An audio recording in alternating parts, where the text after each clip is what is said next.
Даже капучино пахнет как мужчина.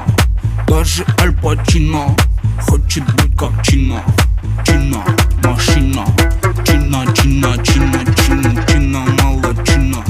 Чина, не молчина, чина, ты и есть причина пахнуть как мужчина. Чина, братан, в шапане, круто пахнет на коне. У него огромный план. Чина, братан, Чингисхан. Сендер қанағаттандырылмағандықтарыңыздан. Сендер қанағаттандырылмағандықтарыңыздан. Сендер қанағаттандырылмағандықтарыңыздан. Сендер қанағаттандырылмағандықтарыңыздан.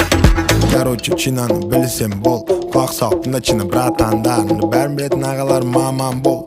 Есіне оныңызда жатып алғандай. Қалған тактен Чина братанды. Бәрі сыйлайды оны бүкіл қалада. Нағыз жігіт деп осыны айтен.